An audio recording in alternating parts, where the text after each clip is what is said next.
Salam sejahtera untuk kita semua. Selamat berjumpa kembali dalam Ujar, Unpam Mengajar. Perkenalkan saya Geri Sastro, dosen program studi Matematika S1, Fakultas Matematika dan Ilmu Pengetahuan Alam, Universitas Pamulang, yang akan menemani teman-teman dalam membahas dan mendalami mata kuliah logika dan himpunan. Materi yang akan saya bahas kali ini adalah konsep dasar logika yang mengarahkan kita untuk mengenal tentang kalimat dan proposisi. Kemudian akan dilanjutkan dengan materi negasi, konjungsi, dan disjungsi beserta nilai kebenarannya. Materi ini akan disajikan selama beberapa menit ke depan. Jadi jangan sampai terlewatkan, tonton terus di Sasmita Jaya TV, berbagi untuk negeri.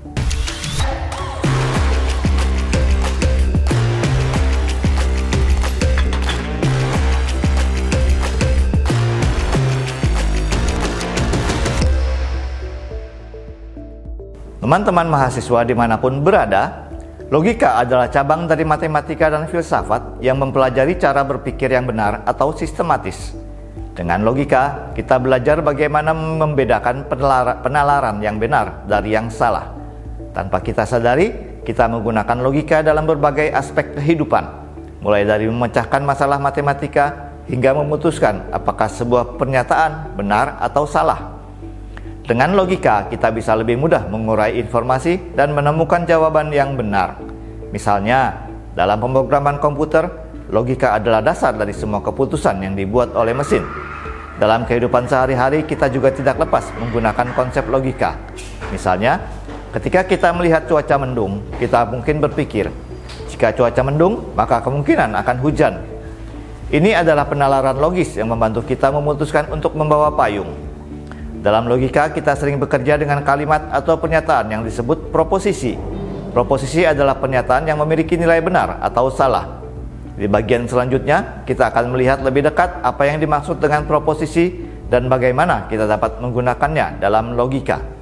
Penasaran dengan materi kali ini? Mari kita mulai pembahasannya. Teman-teman mahasiswa, materi pertama pada pertemuan ini adalah proposisi. Dalam logika, proposisi adalah kalimat deklaratif yang bernilai benar atau salah, tetapi tidak dapat sekaligus keduanya. Proposisi selalu dinyatakan sebagai kalimat berita, bukan sebagai kalimat tanya atau perintah, karena kalimat tanya dan kalimat perintah tidak mempunyai nilai kebenaran. Contohnya, 6 adalah bilangan genap. Adalah proposisi karena dapat kita nilai kebenaran. Dapat kita nilai benar.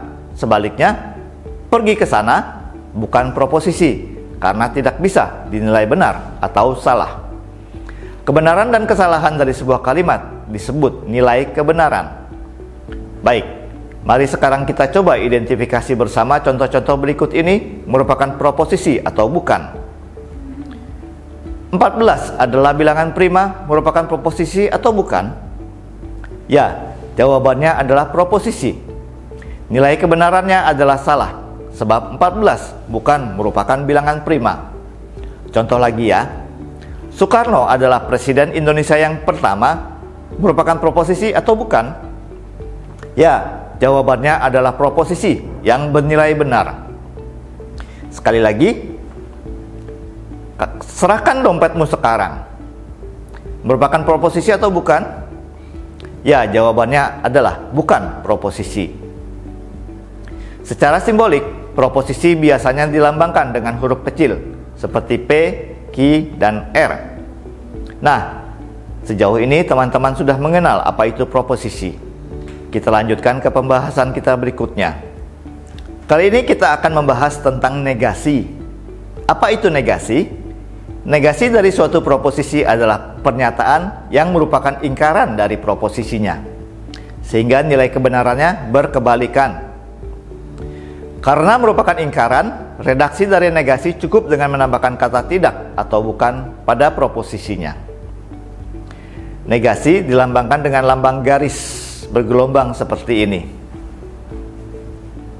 Jika proposisi bernilai benar, negasinya bernilai salah dan sebaliknya. Misalnya negasi dari P, hari ini hujan adalah negasi P, hari ini tidak hujan. Biasanya nilai kebenarannya bisa disajikan dalam suatu tabel kebenaran seperti di samping ini. Bagaimana teman-teman? Sampai di sini masih bisa mengikuti? Yuk kita masuk materi berikutnya.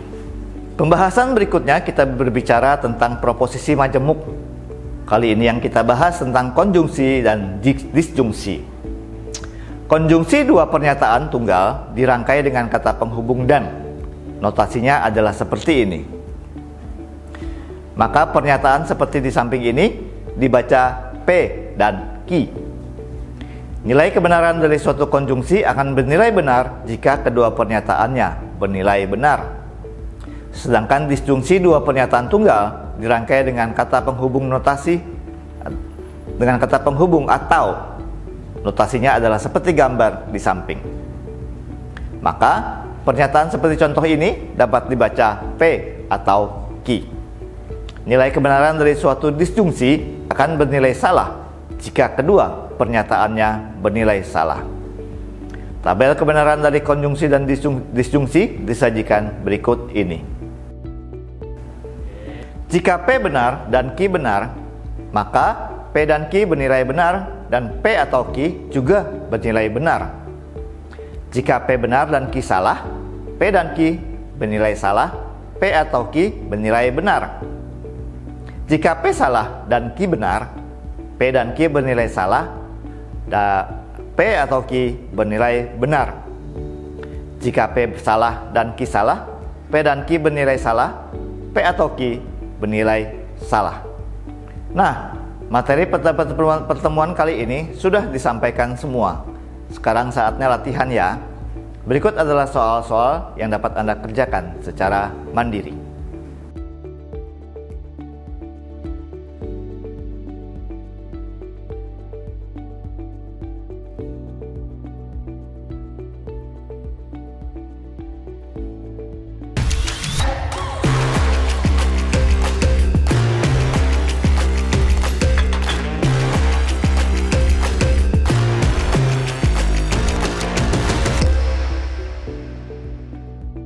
Teman-teman semua, berdasarkan hasil diskusi kita hari ini, maka dapat kita tarik beberapa kesimpulan.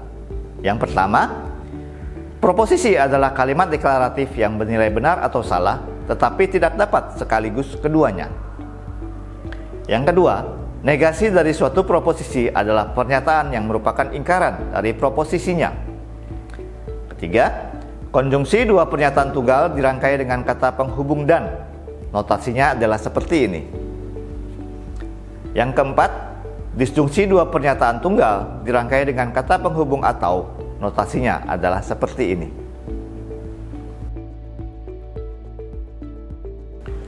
Puji syukur materi pada pertemuan ini telah kita pelajari bersama-sama.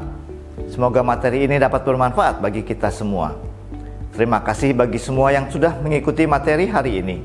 Kurang lebihnya saya mohon maaf. Terima kasih, salam sejahtera untuk kita semua.